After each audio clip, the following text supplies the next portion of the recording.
Jenifer left her parents' house that night. Cynthia flew back to Nigeria.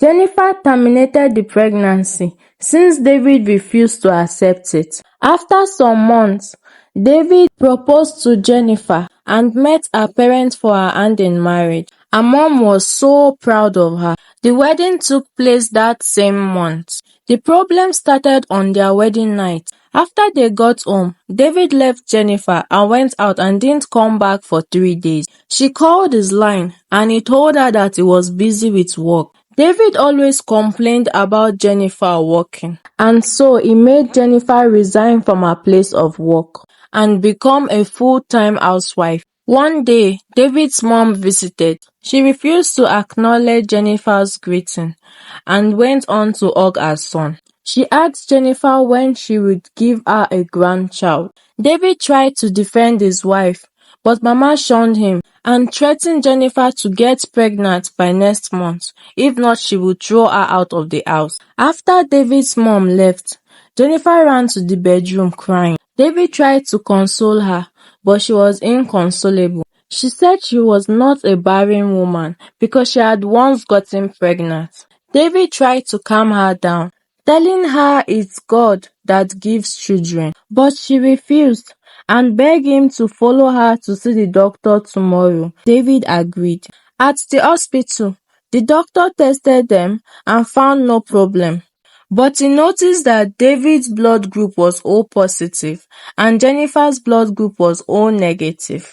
The doctor asked Jenifer if she had gotten pregnant in the past. Jenifer said yes. She said she got pregnant for her husband before marriage but had to abort it. He then asked her if she took the necessary anti-D injections after doing the abortion. Jenifer said she did the abortion in a local clinic and no injection was given to her. David was already confused. He asked the doctor if there was any problem. The doctor took off his glasses, looking so sad. He explained that after the abortion, Jenifer was supposed to take the anti-D injection since she was O negative and David O positive. But since she didn't take the injection, it would be hard for her to conceive again. Immediately, Jenifer screamed. She started crying and cursing David for destroying her life. David felt someone had poured him water. He felt so bad. They drove home, not saying a word to each other.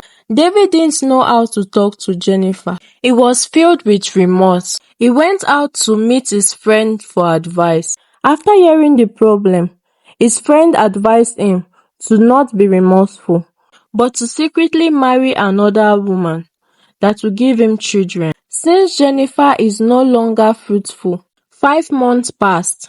David's mother came home with a pregnant lady and 2 hefty men. She asked Jenifer to leave the house since the doctor confirmed that she was barren. Jenifer looked at David, shocked that he told his mom without telling his mom that is the reason behind her barrenness. David's mom told her to pack her things and leave the house. David did nothing. He hugged his new wife in front of Jenifer and ignored her. Jenifer went to her parents' house that night with her loads. Her parents looked at her with so much disappointment. The next morning, her mom told her she brought shame back home, that both she and her father cannot house a daughter who failed in marriage, and asked Jenifer to leave the house the next day. Stunned, Jenifer looked at her mom and asked her where she would go to. She had no job. Her mom didn't care because she didn't want friends to mock her for her daughter failing in marriage. That evening, Jenifer left her parents' house. Cynthia flew back to Nigeria and established her company. Her business was progressing. She was the CEO of one of the biggest companies in Lagos. At the age of 34, she was thriving and was one of the biggest motivation to young girls in Lagos. She was the dream of many men in Nigeria. Despite the stigma of single ladies in their 30s, Cynthia's office was always filled with beautiful flowers from her admirers. But she was not rushing to find love. She knew it would happen at the right time. During her lunch break, she loved eating in the restaurant close to her company. Harrison, a hardworking young man, saw Cynthia and fell in love with her. Apart from her beauty that attracted him, he admired the aura around her. She had a great self-esteem. Harrison summoned courage and walked to her table. He greeted Cynthia with a big smile. His heart was beating fast. When Cynthia replied him with a warm smile, he fell down. His legs got weak. Cynthia helped him up, and they both laughed. From there, they became close friends. After some weeks, he expressed his feelings to Cynthia. They started dating and he proposed to her. Cynthia was so excited, she said yes. During Christmas, Cynthia went shopping with Harrison. She saw someone that looked like her childhood friend, Jenifer. She called out Jenifer. Immediately, Cynthia and Jenifer hugged each other with so much excitement. When Cynthia introduced Harrison as her fiancé, Jenifer was surprised. She wondered how Cynthia, who was of the same age with her, was just getting engaged. They shared contacts and promised to keep in touch. Cynthia tried to reach out to Jenifer many times so they could hang out, but Jenifer declined. Jenifer was ashamed of herself. The day Jenifer got Cynthia's wedding invitation card, she had mixed feelings whether she should go or not. The wedding day came and she went. As she sat at the reception, looking at Cynthia and her husband Harrison, many questions ran through her head. She was confused. How can a man marry a 34-year-old woman? How did Cynthia do it with all the stigma of single ladies in their 30s in Nigeria? She admired Cynthia's confidence and self-love. Not long, Jenifer started feeling bad.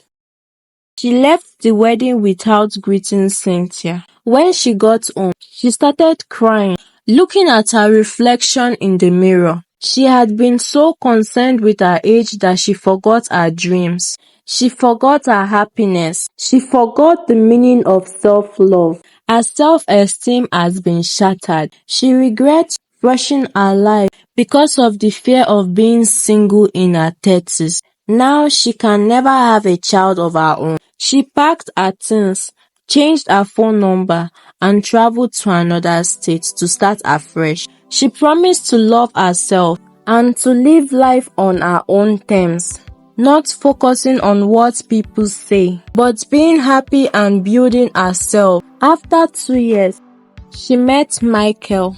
They got married and God blessed them with 2 boys. She lived a happy life.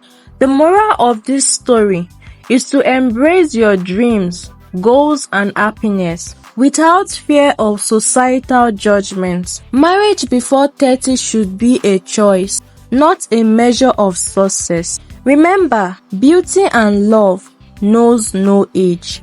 Don't let societal judgment overshadow your true self. Your journey is yours to own, and your time will come.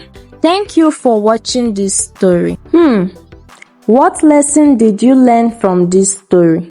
Comment on what you learned, and do not forget to like and share with your loved ones. Subscribe to this YouTube channel to enjoy more stories.